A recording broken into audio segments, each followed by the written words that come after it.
我是今天才知道，原来解开扎带如此简单，用手轻轻一碰就开了，方法真棒呀！大家好，欢迎来到小明家魔法。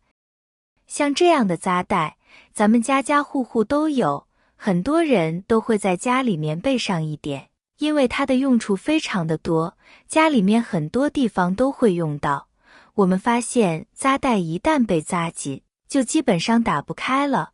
所以说，这个扎带每一次用完之后，很多人都是把它当做一次性的物品来用的。当我们把它扎上之后，怎么打都打不开，想要把它打开，就只能用刀啊，或者是剪刀来剪。就算是用剪刀剪，都要剪上半天才能把它剪开。扎带非常的牢固，以至于很多人花钱买回来之后，用上一次就扔掉了。那么这也太可惜了。其实咱们的扎带是可以反复利用的，在扎带的上面有一个小机关，只要我们找到了它，只需要轻轻一碰，扎带就开了。这样咱们的扎带就可以反复的利用，并不是一次性的了。那么到底怎么开呢？继续跟着视频往下看吧。解开扎带的方法一，大家会看到扎带前边有一个小舌头，这个小舌头就是扎带的机关。就像扎带拉紧之后，我们怎么拉都拉不开。这时只需把扎带尾部往旁边掰一下，然后利用指甲扣住扎带的小舌头，我们就可以把扎带轻松松开。扎带拉出来之后还是完好无损的。我们下次还可以继续使用。很多人会说了，我的指甲非常短，无法打开扎带。那用什么方法可以打开扎带呢？亲爱的家人朋友们，制作视频不容易。如果您喜欢我的视频，麻烦您动动发财小手，帮我点个赞支持一下吧。您的支持是我前进的最大动力。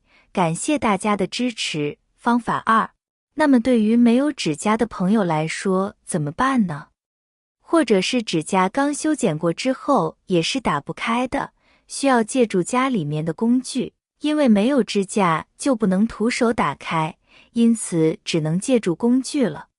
锁死的绑带先放在一旁备用，接着取出家里面的牙签，牙签家家户户都有，把平时用来剔牙，还有许许多多的其他用处，基本上每家每户都会备上一点。接着用牙签尖端处代替我们刚才的指甲，将牙签卡在小舌头上面，是这样的，然后用手指去把牙签往下按压一下，这个时候我们再来开绑带就轻而易举了，就像我们这裤子上面的皮带一样简单。通过这个小小的发现，我不仅解决了自己日常生活中的一个小问题，还学到了一个实用的生活小窍门。这让我意识到，生活中其实有很多看似复杂的问题，只要我们用心去观察、去思考，就能够找到简单有效的解决方法。那么，扎带在我们日常生活中有什么巧妙用途呢？除了可以扎带子吗？其实不是的，还有很多的生活妙招的。一、断胶带。首先我们把扎带固定在透明胶带上面，扎带头要朝上，但是不要系得太紧，要留有一定的余地，方便移动扎带。然后我们用剪刀斜着给它剪出一个尖角，这样就可以了。平时我们用它断胶带就非常的方便了，只要把胶带往扎带头上压一下，胶带向后带一下，轻松的就能断胶带，方法简单又实用。我们胶带不用的时候，可以把尖角给它藏到后面，不用担心它会扎到手，非常的实用。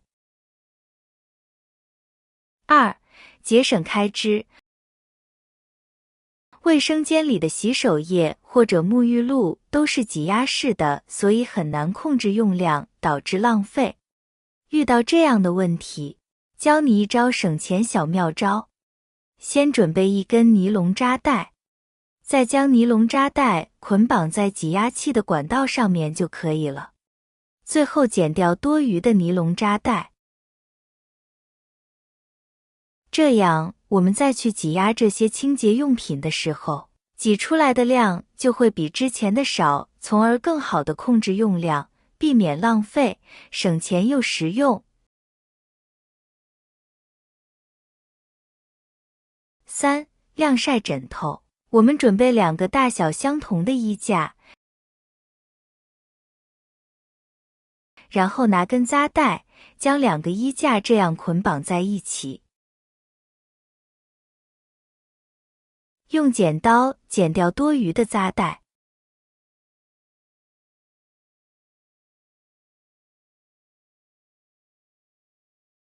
再把衣架往两边拉扯一下，拽成这样就可以了。